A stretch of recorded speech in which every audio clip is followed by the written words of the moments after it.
Welcome back to the Everyone Hates Car Salesman podcast with your host, me, Go For Real 216. This is the podcast where we pop the hood, we open the trunk, and we get down and dirty about the real behind the scenes of the automotive industry. Want to thank you for tuning in today. Want to thank our sponsor, Credit Saint. Are you tired of being held back by bad credit? With Credit Saint, you can take control of your financial future and unlock the doors to way better opportunities. Join the community of satisfied customers. You know, they've got over 14,000 five-star reviews on Google, which, by the way, you can't fake that. Experience the personalized credit repair services that help you rebuild your credit score and achieve your dreams. Call 855-279-6799. That is 855-279-6799. Credit Saint will get you on the road to financial freedom today. You deserve it. You owe it to yourself. Do that. Credit Saint, thank you very much for sponsoring this podcast. I'd also like to thank our guest today. I do my best to bring on entertaining and interesting people in the automotive space and present them to you in a manner that you may not otherwise see. If you like this podcast, and I'm sure you do, please like, share, follow, subscribe, make a post-it and put it on the bathroom at the rest stop. I don't really care how you get it out there, but get this podcast out there. You can find us on Spotify and Apple Podcasts and YouTube, any place where you get your podcasts. In all seriousness, thank you for watching. I hope you enjoy the show. All right, so we'll start over, okay? Love it. All right.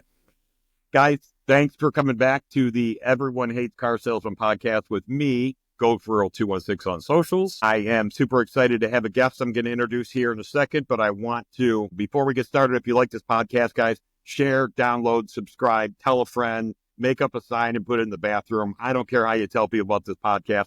Just tell people about this podcast because I give you information from the heart. It's all real, behind the scenes type information on the automotive industry. Now, today, I have my friend Austin here. Austin, would you like to say hello?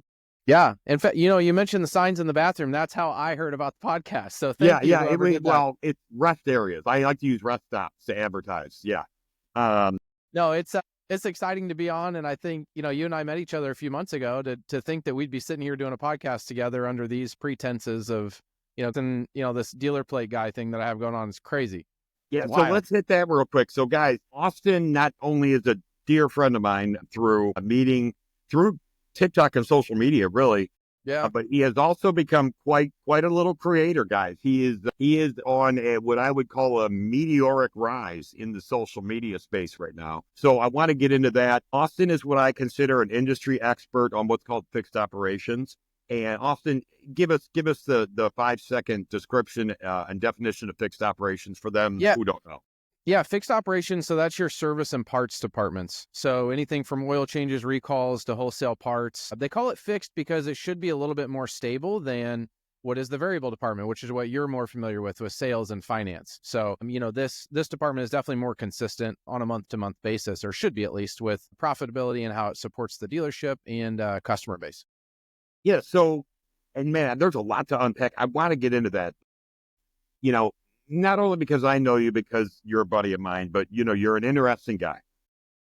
I also, by the way, I want to put out here, I will never again put a better looking guest on my podcast ever again, because as I'm looking at this screen right now, my head is next to Austin's. And I'm like, if I was of the other gender and I was going to pick someone to go home with, I'm a little bit upset right now. I'm going to be out there. I mean, I might get the stragglers. I might pick up your scraps, bro. But I mean, it is what it is. I remember when I used to be handsome. Anyhow, I want to talk a little bit about you just because I think you have you're an interesting guy, like I said. So yeah, tell us about your journey. I mean, how'd you get where you are today, if you don't mind? Yeah. So, man, it kind of be like a tell all, I guess, of who dealer play guy is. It's funny because when I start posting videos, people are like, what are you? Who are you? Like, are you an advisor? Are you a GM? Are you fixed ops director? But yeah, I think my journey, before the car business, what really started, I went to college. I actually played golf in college on a college golf team. And why that's important is because at that point I met Trey Rohrman, who is a grandson of Mr. Rohrman, who, founded the Rohrman Automotive Group. That's who I work for now. And so, I met Trey back in college. After I graduated, my path went a different way. I actually went into accounting. So that's what my degree is in. I was actually in financial reporting and, kind of got bored with it. got a little bit my foot in the door with sales. And then, from there, Trey every year was like, dude, you need to come out and sell cars for me. Come out and sell cars for me. Come out and sell cars for me. And so I finally, my wife and I had been married for like a year. We were looking for what's next. And I decided, fine, we're going to pick our lives up, move out, and I'm going to sell cars. And so there I was. First day, I started on my birthday for a $400 a week draw. And I was living the dream, baby. So 6 months as a car salesman, I was never in the draw. I was salesman a month, my first full month, which was March of that year. Ended up leading a BDC team, new car manager, finance manager. And then they had this really crazy idea. I'm probably the only person ever to do this. I went to bed a finance manager and I woke up a service manager the next morning. That's pretty cool. It's like an overnight. You went from a snail to a grasshopper or whatever that. No, yeah. What is that? I Like a mean, butterfly. just think about those two roles and how different they are. I think it speaks to, the people that I work for, that obviously it's like, hey, we're going to give you opportunities that maybe we shouldn't, right? And be innovative and think outside the box. But yeah, so from there, I was a service manager of a Toyota store for a couple years. And then we had some success there and worked my way into a fixed operations role here. So I manage all of that as well as, wife and 3 kids at home. So Yeah, that's yeah. the short summary of Which where we're job's at today. harder? Which job's harder, the day job or the night job? Oh, man. She's gonna see this. She's gonna see this. It's hard to pick, dude. Some days, they're both rewarding in their own ways, but yeah, the kids, man. I mean, that's why we do it, right? And, Yeah. Oh, dude, there's nothing else on the planet. And so I wanna back up a little bit. So you work with the Roman Auto Group, who I am intimately familiar with. I had a very short stint with the Roman Auto Group that I have zero regrets doing, and they are great people. The guys with the last name Roman in that group that I had any interaction with were absolute gentlemen. Yep. Absolute gentlemen. But I want to dive back a little bit. Tell me about the selling cars. Tell me what you hated. What did you like? Give me some, yeah. Man, I love, like, literally to this day, I've told this to a couple people. I was like, man, if this content thing like really takes off, I would love to just quit what I'm doing, go sell cars and make content. That just seems like a dream to me. I still to this day love selling cars. I was just talking to a customer yesterday. He was in for service and I was just sitting down talking to him. His car has 100,000 miles on it. I'm like, dude, I've been out of sales too long. I've sold this guy 7 cars. He should be out of this thing every year. So trying to work a car deal, but man, that first day in sales, it's like, what do I expect? It's this $400 draw, which I know a lot of dealerships don't do that anymore. Nowadays, it's more salary based. But, for me, it was I just love taking care of people and spending time with people. And, it was cool to be able to show them and get them excited about the different cars. And then just, hey, how is that car actually going to fit into their lifestyle? Because I believe that, the car and transportation is such a big part of someone's lifestyle. I mean, think about the house, right? And then what do you have? A car. Like the car gets you from point A to point B to pay your bills. And it is a huge purchase. And so, be able to walk people through, hey, what options do you need? What model do you need? Have you thought about this? Have you thought about that? And I felt like I was really building those relationships through car sales. And it's a ton of fun too, right? Like, Yeah, it really is. And, I think we've even had this conversation. I mean, I think you would be an absolute problem in sales. I think you would just crush it. You would kill everybody in the sales floor, in my opinion. I mean, I think that's due to your personality. I'm not going to talk about the being handsome thing ever again, but also that you do have a genuine interest in people when you're talking to them. I think that comes through really well. I remember when we first met, I was like, I mean, this, he could sell whatever he wants. I mean, just because you look people in the eye, you know what I mean? And you have a good personality and definitely a good sense of humor. So I want to go push forward a little bit. You go into fixed ops. I mean, you're like a fish out of water. You said you went to bed as a finance person, finance manager. Okay. Yep. Woke up a service manager.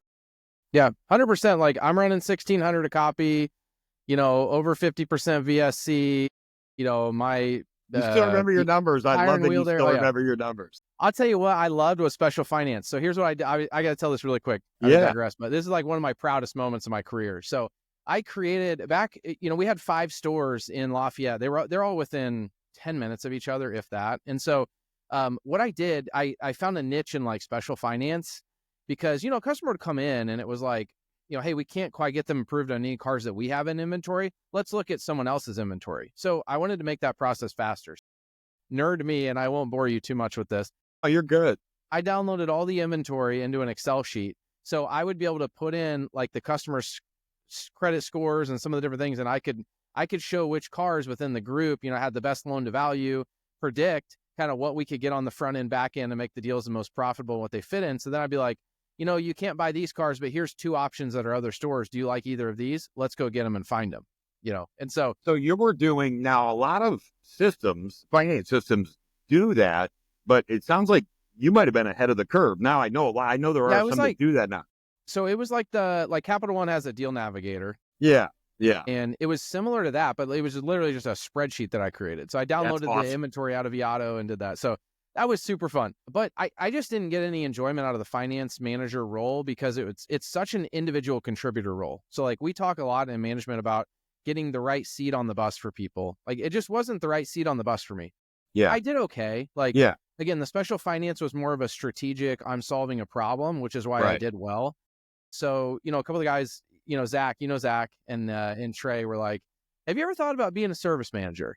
Yeah. Like, no, I've never actually thought about that. And so we talked about it a little bit more like, man, this makes sense. I have a background working at country clubs.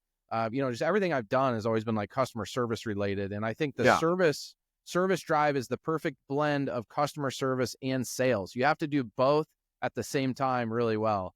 And I could so see it that. just made sense. And it was that's awesome, man. Dude, that's awesome. A tough transition. And I think you would have been great, honestly, Austin, and I'm not just saying this because you're on my podcast. You would have been great at anything. I mean, you would have been a top flight finance person. You would have been a top flight manager, sales manager, whatever. But the fact that you even went and did that spreadsheet and that you look at the fixed ops situation the way it is, blending the sales and customer service, lets me know that you were probably going to hit a home run anywhere. So congrats to you. When you look at your position now as a fixed ops director, lots of people under you, lots of customer interaction. But what would you say is a common misconception about a fixed ops director such as yourself? What's a misconception? I think, I don't know that there are really any conceptions. Is that the right way to put it? Like, I don't know if people really have any idea about like what this role is necessarily, and so I don't, just on the surface, it's a lot. And I think I'm still trying to define, what the role is. For me, it's, leadership, managing people. Really, I don't do any of the fun stuff. Like all the problems roll up to me. All the customer interactions I have right now are typically not good. Yeah. Yeah. I'm stepping in when there's, you're really, the guy they bring them to when they don't know what to do anymore. Like 100%. Yeah. 100%. Right. Yeah. No, but it's still a fun role, support the group and the community in that way. Well, so, I mean, a misconception about a fixed ops director, I mean, might be something like, that you don't have to deal with, well, like you just said, personnel issues because you got a bunch of people kind of, guarding the gate for you. You know what I mean? But I think that's absolutely inaccurate. You guys really are the backstop and the go-to to save the day. Or it could be, well, you don't talk to customers like we do. It's like, well, I do, but I never talk to the happy ones. Right. Dude, my whole day is just pissed off people. Like, that's awesome. Hey, and then you go home and you're like, oh my God, and she's mad at me too because I said this. Like, how does that work out for you? That's why, like, if someone sends me a DM, on like one of my posts, I'm like, this is awesome. They love my post. Like, this is the first positive thing I've heard today. Yeah. So let me ask you this. So how is it harder? I know what it was like in sales and as a manager or general manager and owner or whatever. I know how hard it was for me to turn that off and go home and be home person, home shot. Is that tough for you? Dude, it's so hard. Like it's so hard. And that's something I've really struggled with over my career. I'm trying to dial that in. I'm trying to get this year, actually, I'm really trying to focus on my schedule. And so, here's my schedule for in the morning for me time. Here's my schedule for work time. And then outside of these hours, even like last year on vacations, I'm like, man, I still have my phone. I pick it up. I do the emails. Like this year I've committed. I get these vacation days. I'm cutting it off. Like that's it. Awesome. Good for you. Finding those little moments, like I take my kids to school every morning. Like I get them ready and take them to school every morning. And then I come home for dinner every night, which is one of the opportunities I have because I don't have stores that are super spread out. And so even just those little moments, those add up over time. And good for you. So you're learning how you want to tell everybody how old you're? How old are you? 30. Hang on, I got to think about it. 36. Okay. So in your mid 30s, I mean, you're learning still how to shut that off. Right. And go home and just be Austin. You know what I mean? Yeah, and I don't think like, and this is great advice for anybody out there. Like, I think no matter what role you're in, like you're never going to conquer it. No matter what you're doing, you're never going to conquer it. There's always something to learn. There's always something to improve on, and especially when you're trying to juggle all these things, which, everybody out there has multiple priorities that they're juggling. It's like, how do you determine what takes your time when and how? And, if someone has that perfected, I would love, reach out to me. Let me know. It's tough, man. I don't know anybody, even uber successful people that I know, that have made millions and millions of dollars still struggle. And when we talk and they're like, man, I still, I don't spend enough time with my kids or my wife or, whatever. It's hard to shut up. So give me a glimpse in the future in fixed ops. And that's not my arena. So I'm nowhere near an expert. So what trends or changes are you seeing right now in the fixed ops part? Yeah, I mean, there's a couple things. I think there's electric vehicles, right? So people are like, what is that going to do to the service department? And for dealerships, especially, it's the tire game because, a couple things that we're going to have with electric vehicles from the manufacturer, it's going to be very specific that we're going to have to work on them very specifically because we have the computers and they push the over-the-air updates. And since we're a manufacturer representative, like we get those that other people won't, because we're a franchise. There is some legislation in the Northeast. They're trying to pass, it's called a Right to Repair Act. In fact, I think they have in some states to saying that just because you're not a franchise service center, you should still have access to the same equipment and same tools and same abilities to work on these cars, which, hey, I 100% support it, but it's going to be really interesting to see what it does to the market. Like I'm all for free market and Yeah. all Yeah, that. I mean, I'm willing to. I'll just outwork you or do better than you. I mean, we can all. I mean, you. Yeah, yeah. No, I get it. Yeah, you have the same attitude in the fixed ops arena that I do in the front. I just believe that I'll just do it better than you. So whatever. I mean, now am I right all the time? I don't know about that, but that's the attitude to have, right? Because it is getting so competitive. Even in the back end, man. The fixed ops is it's crazy how quick everything is changing. So what is your biggest challenge, I guess, on a daily basis? What's the one or two things when you're driving in, you're driving in the morning, you're doing your hair and, whatever. And I know you do your hair in the car and you're driving in the morning. What is constantly on your mind? Like, I gotta be on this today. Yeah, I mean, I think overall it's just like competing because we have tons of competition with aftermarkets around us. Kind of finish my last thought with the tires, especially with EV vehicles, but like, there's so many of these little tire shops that are popping up now. Yeah. EV vehicles go through tires a lot quicker. And so the more adopted EV vehicles are, the more tires there are going to need to be replaced. And so like, that's what I constantly think about. Like, is our staff prepared to compete with the staff at other stores? Is our pricing to compete with other stores? Like we've done some pretty cool deals. We have a tire deal that we have that directly with our group. And so we're able to buy tires directly from manufacturers. Not a lot of dealer groups are doing that, not letting our That's secret out smart. necessarily, but Yeah. anything we can do to lower our costs, because then we can provide it at a more competitive price to the customer, opens us up for those options, and then just training on how do we have a better customer experience? How do we compete with what they're doing? How do we become more professional? How do we get the oil changes done? Not necessarily quicker, but how do we build more value in that experience than someone down the street is doing? Yeah. So in the morning when you're driving in, it's how do I make sure I stay ahead of everybody else? And is my team prepared for what's coming down the pike? And I think if you start your day off with those two things, I can't imagine that there's a whole lot else that won't kind of take care of itself if you focus that way. So I think that's good. What's a pivotal moment that shaped your career? I mean, other than you might already told me. I went to bed, I woke up. You know what I mean? I mean, that might be it, right? Yeah, so I'll go back probably because this is a little bit more recent. I'll go back maybe I think it was like a year and a half ago. So we had our Toyota store here, which is the biggest store that I oversee. We had a manager vacancy, and I just was at my wit's end. Like we're in kind of a weird market because we're an hour north of Indianapolis, which is a huge metro area. We're an hour and a half south of Chicago, which is a huge metro area, and so yeah, we have a pretty sizable town. Purdue University is here. There's just not a super deep talent pool of people who have service manager experience or service manager background. So like I was at rock bottom and I said, you know what? Why don't I just post something on my LinkedIn? So I'd kind of gotten a little bit more with LinkedIn.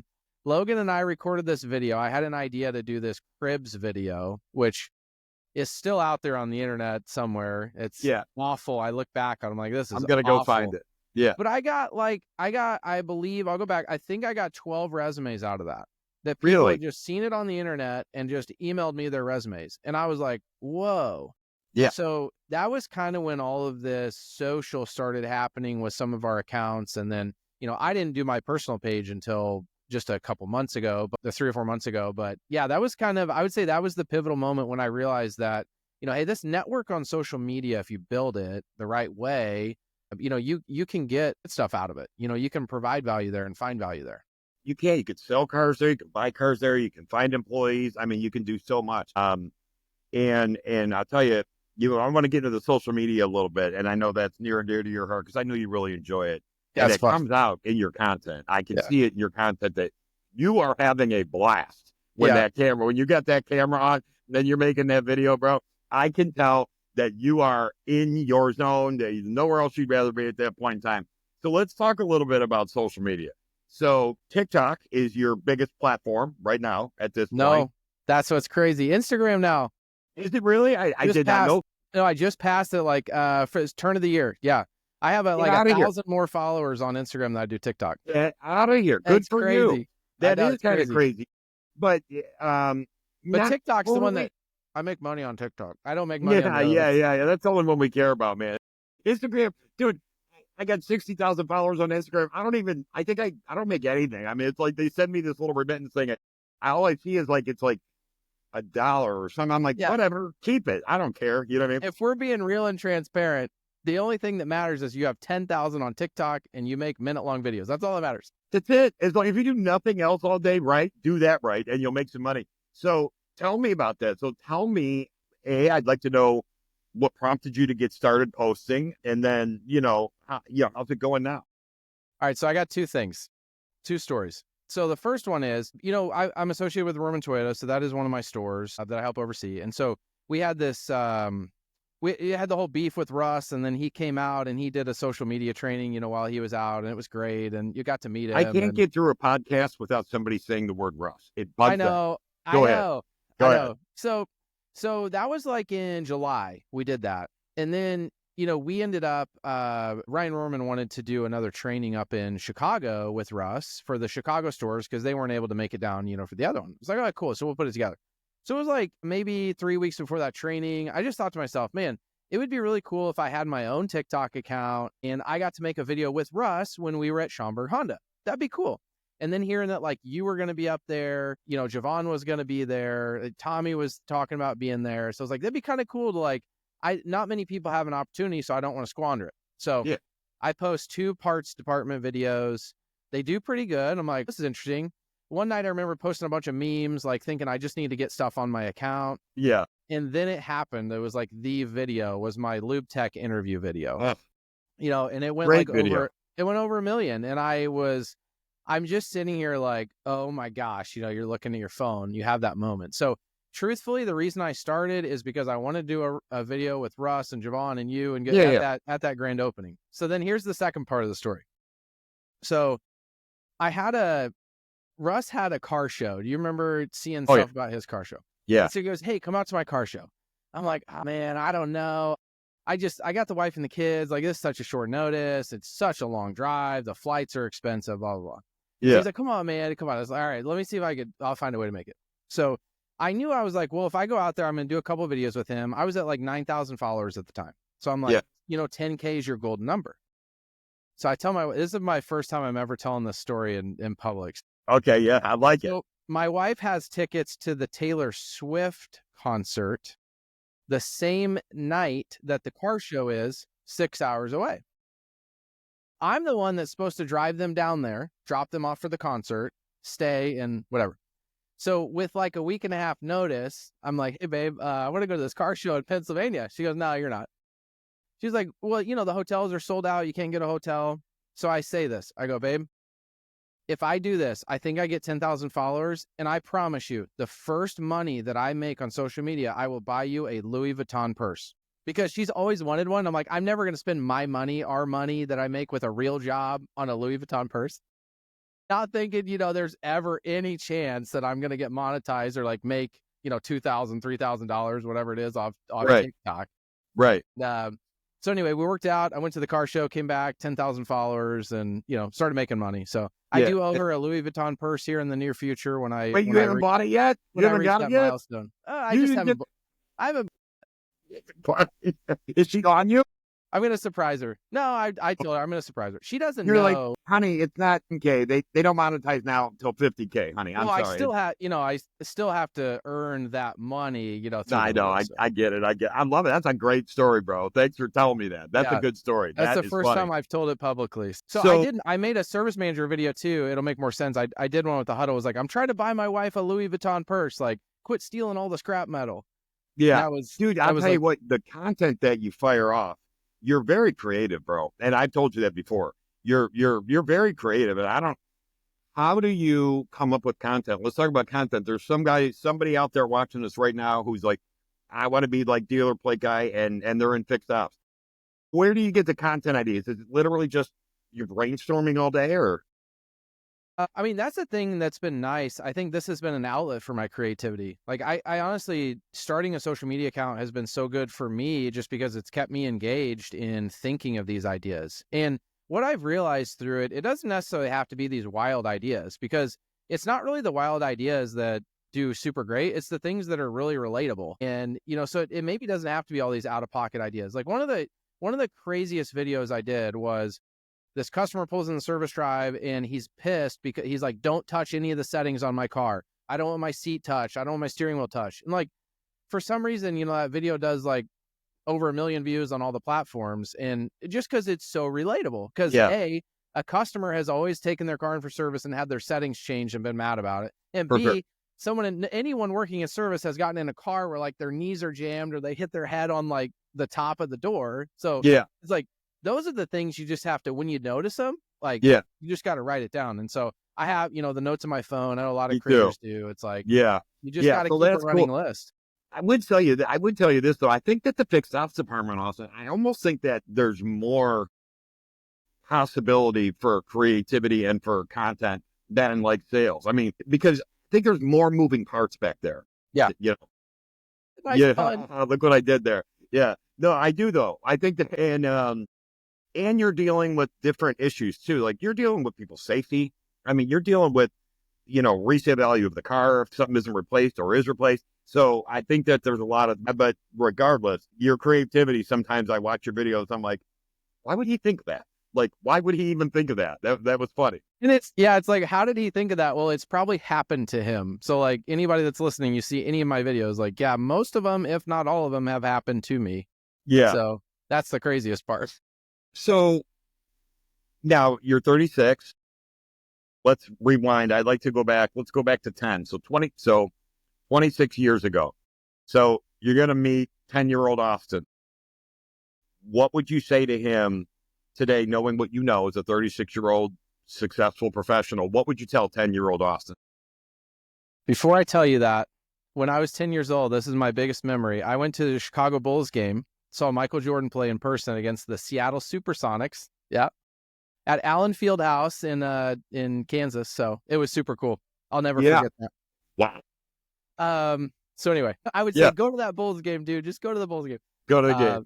No, 10-year-old me, man, I think that, I've been too comfortable too many times in my life and not taking that risk. And like, I have had a lot of good ideas. My friends and I used to have a idea board in our apartment and we would write business ideas on it. And like, we never started a business because of it.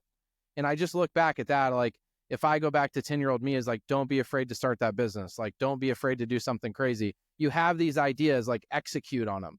Because I think that's a lot of times in my life what is not necessarily regret, but what I feel like, it has held me back to some extent. It's like, you have a great idea, just do it.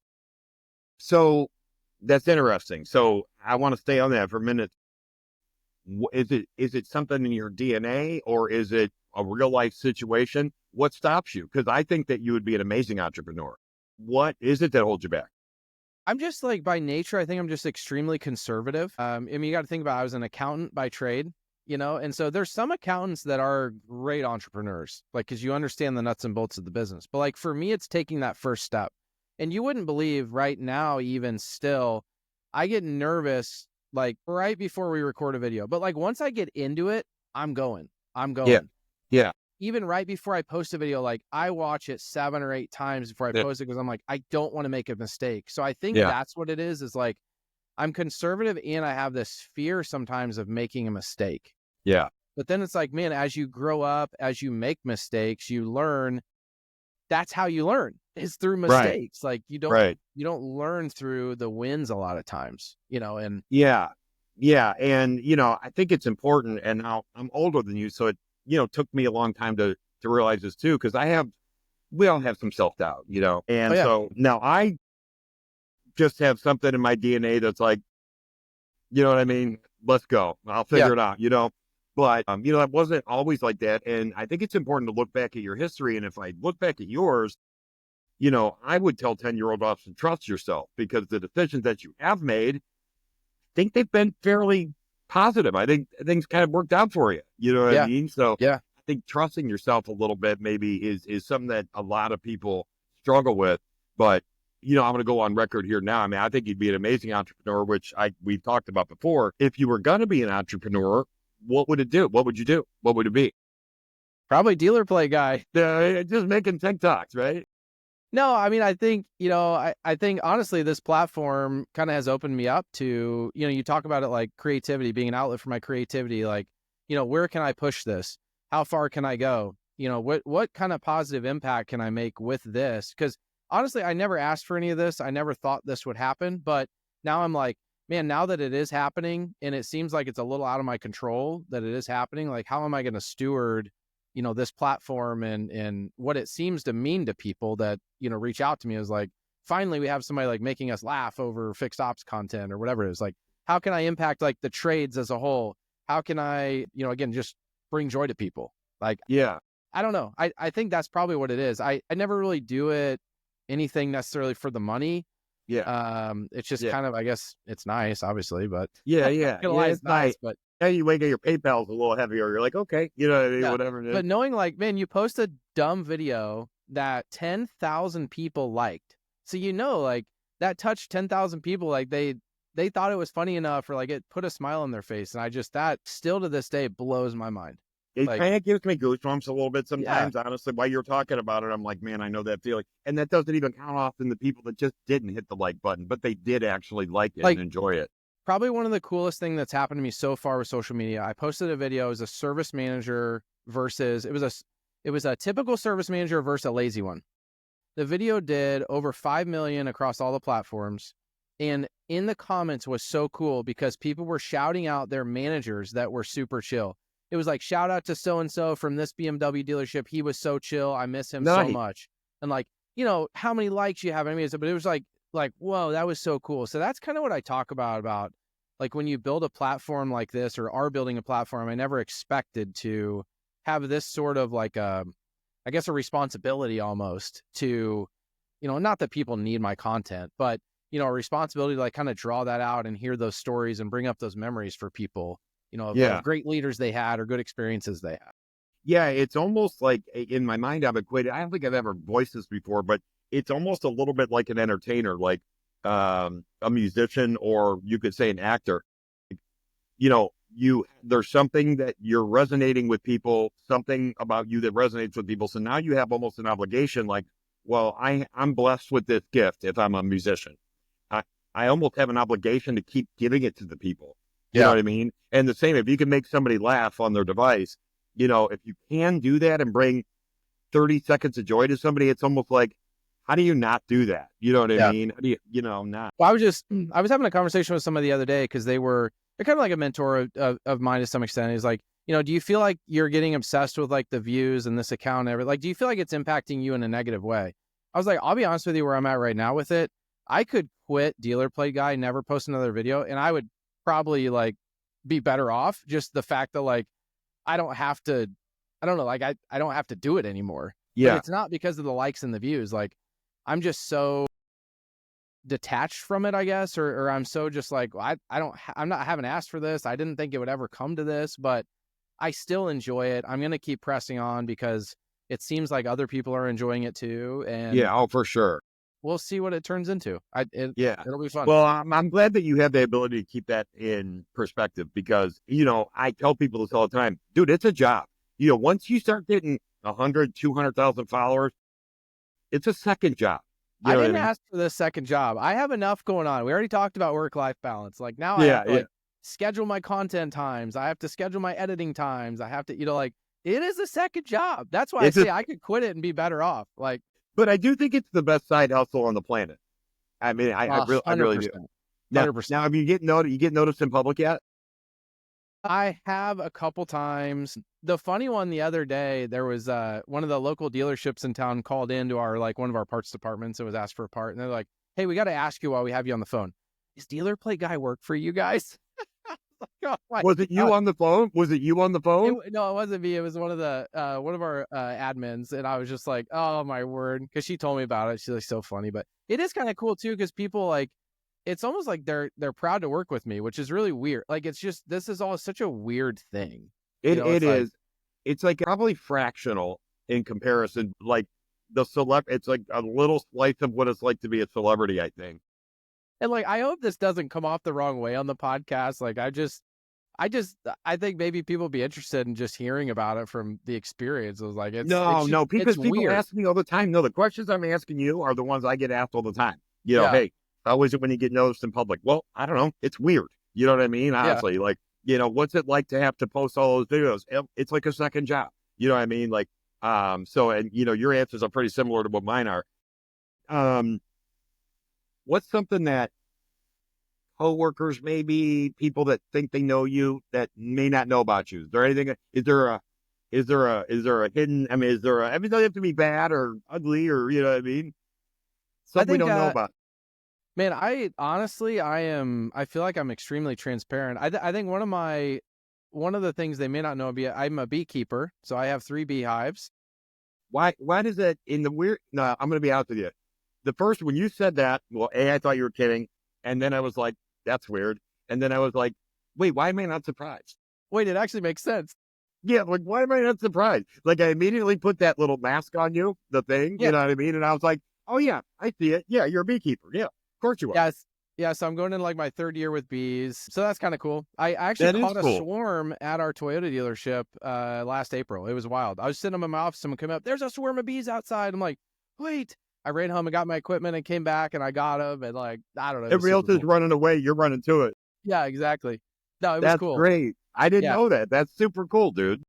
Man, and bees are like way more intricate and just the way that they were designed, it's incredible just what they do. And it's way more complicated than the car business, that's for sure. But Yeah, yeah. the one thing I have learned with beekeeping, like especially getting them through the winter, because that's one of the biggest things is getting them through the winter with Okay. resources and everything else. And so guys can literally do everything by the book and they don't survive. You could have another guy just right down the street that literally does nothing to them and they survive. So it's Really? like you just can't, you can do as much as you want or as little as you want. And I feel like that kind of describes management to some extent. I get it. I know guys that do nothing and they're like, they're profitable. Everything's great. I love it. That's a great analogy. There's so many parallels between like this, beekeeping and leadership. But no, it's fun. I don't really sell the honey. I did some honey bourbon this year that I sold to some of my friends. Right So on. that was kind of cool. Right. But Now, can I ask you a question? And yeah. maybe you have an answer, maybe you haven't thought about it. Why is that not on TikTok? So if you really scroll way back into my TikTok, that was like my first 2 videos ever posted. I posted one of and it was honestly, if I could go back and do it now, it would be a viral video because I understand how to do it. I had taken they're called honey supers. They go on the top of the hive. That's what the bees store the honey in. Okay. So I had pulled the frames out of there. I'd gotten all the honey out of it and I had just put those back in my garage. Didn't realize that you're supposed to put them back on the beehives because the bees clean them up because there's still like a little residual honey and different things like that. I put them in my garage. My wife leaves the house and leaves the garage door open. Dude, I have hundreds of thousands of bees in my garage. Now, it's not a big deal because they go back to their hive at night. So it's like, whatever, you just kind of stay away from your garage, you'll be fine. But like, oh man, I need to film a video for TikTok. It was maybe the second TikTok video I'd ever posted before I named the account Dealer Play Guy even. But I'm like, man, if I could, in fact, I could create that on purpose next year. I think I might just to create a viral video. So You you have can to. put a pin in this moment because then I can go back and I'll actually do it. Yeah, and then somehow you frame the bees as like your employees that serve it in service or something like that. I mean, there's I mean, definitely I see the stuff video there. like something really bad happened. I have a swarm of bees in my garage, and they just turn it around and there's just, I mean, there's hundreds of thousands of bees. It is Wow, wild. that would scare the living daylights out of me. I'm just going over. I don't care. I'm on record saying that would scare the daylights out of me. But if you're in a suit, you're like invincible. So Yeah, whatever. that's true. Yeah, that's true. Your guy Zach, he's your GM at the store that you work at. You guys are pretty close. Yeah, we're super close. So I actually coached him in college. So I went back and coached the golf team. I Okay, coached cool. him for a semester in college, told him to come to Toyota and work for Trey. And then he ended up using that against me a couple years later and said, well, you sent me here and I'm doing really well. So why don't you come work with us too? So Yeah, yeah, we're super close. He runs the Toyota store. I have a couple other stores that I'm involved with, just with my role, but we talk a lot. We obviously have the podcast together and yeah, I love it. some of the other stuff. So It's yeah, great. he started a TikTok account after we talked, but I think there's some recent events have caused him to reconsider that, and I think he deleted it. Did he really? Why is he such a baby? What is wrong with that guy? What do you think he was going to get dragged into something or whatever? Dude, I don't know. I think he just got scared. He got scared. That's great, He dude. got scared. Oh my god! Oh my god! Somebody's going to say something about me. Yeah, No. yeah. Well, here the difference is he cares about that, like about is somebody going to say something. I don't give a shit. You I think maybe are in the middle. You would prefer them not to say anything about you, but if they Yeah. do, you're like whatever. You know Yeah. what I mean? Absolutely. Absolutely. Zero give it. You know what I mean? For my end, I don't care. Thank God, Jesus Christ. Thank God, because if I did, I would be. Hey, yeah. Thank God I had thick skin, but the car business does do that to you. Yeah, that is true. So, well, cool, man. Well, if people want to know more about fixed operations, are you the type of guy that are you willing to have conversations with people? Somebody says, "Hey, I'm a new fixed ops manager. I need a little bit of coaching or training." Or I mean, can conversations like those happen for you? Yeah, 100%. In fact, that's one of the things I've loved about social media is like the people take the first step to like DM me and reach out. And, honestly, I don't know how it is for you because you have more followers, but like I don't really get that many messages to where it's like so overwhelming that I can't respond to them. So Yeah, I respond to every single one of them as long as it's serious. Like, you can yeah. tell some of the ones that aren't. But yeah, I love when people reach out to me. I'm more than happy to help people along the way, kind of give back to people who have helped me, along the way. And I may not be able to tell you what your trade's worth necessarily. I mean, I could because I still have access to Viato, but my expertise would be more in like, leadership management, career advice, stuff like that. So yeah, I'd feel free. Anybody could reach out. Hey, It's easier to find me nowadays too. So I could see that in your future. Definitely a coaching, mentor, training vibe yeah, oozes which out would of be you. fun. So, Yeah. I think that would be fun. So, how would they get a hold of you? Somebody says, I'm going to get a hold of that guy because he looks like he smells good on camera. How would they get a hold of you? How do they, socially? How do they get you? At Dealer Play I Guy? mean, Tell me. dealerplayguy.com if you want to do it that way. Excuse Dealerplayguy me. at I'm sorry. Gmail. It sounded like you have your own website. I'm sorry. What'd you say? I do. So I did this as a joke too, because I was like, I'm just obsessed with people keep telling me how good the name is. And so like It's I'm solid. scared. I'm scared that like people are going to buy it. So I got basically everything on every platform, Dealer Plate Guy. And then I have started dealerplateguy.com, which if you go to it, I did everything with ChatGPT.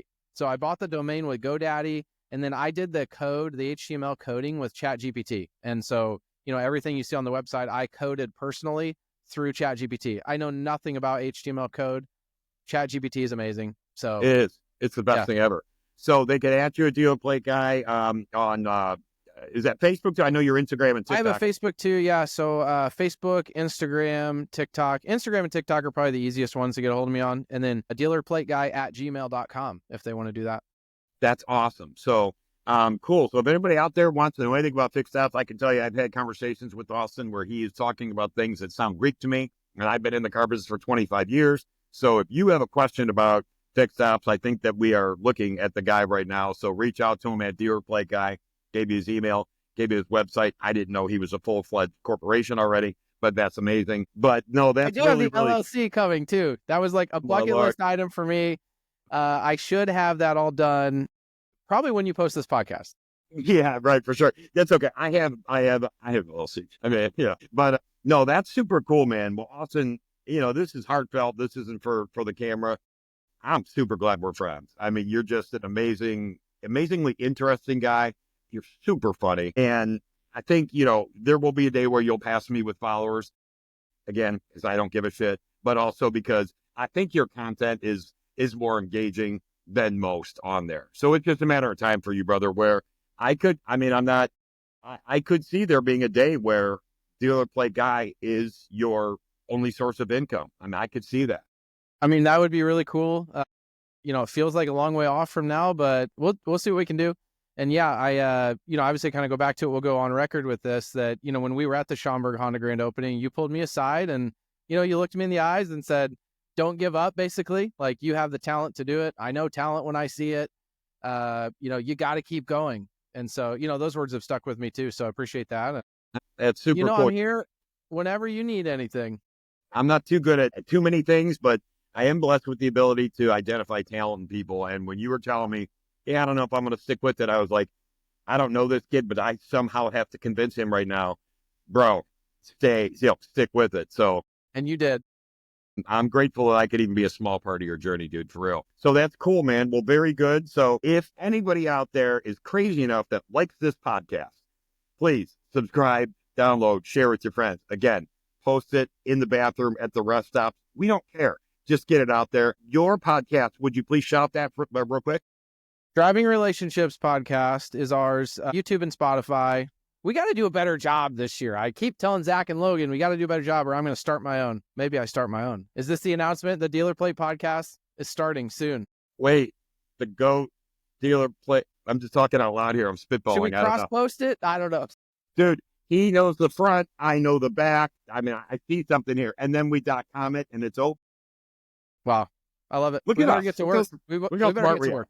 We're too smart. Hey, dude, thank you so much for being on, for real. I love you, brother. It's always fun talking to you. I hope we get to talk more, but thank you very much. And everybody else out there, I know Austin's hard to look at, but thanks for watching us this whole time. All right. We'll see you next time, guys. Thanks, Austin. See ya. Later, bro.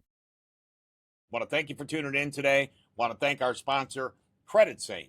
Are you tired of being held back by bad credit? With Credit Saint, you can take control of your financial future and unlock the doors to way better opportunities. Join the community of satisfied customers. They've got over 14,000 five-star reviews on Google, which, by the way, you can't fake that. Experience the personalized credit repair services that help you rebuild your credit score and achieve your dreams. Call 855-279-6799. That is 855-279-6799. Credit Saint will get you on the road to financial freedom today. You deserve it. You owe it to yourself. Do that. Credit Saint, thank you very much for sponsoring this podcast. I'd also like to thank our guest today. I do my best to bring on entertaining and interesting people in the automotive space and present them to you in a manner that you may not otherwise see. If you like this podcast, and I'm sure you do, please like, share, follow, subscribe, make a post-it and put it on the bathroom at the rest stop. I don't really care how you get it out there, but get this podcast out there. You can find us on Spotify and Apple Podcasts and YouTube, any place where you get your podcasts. In all seriousness, thank you for watching. I hope you enjoy the show.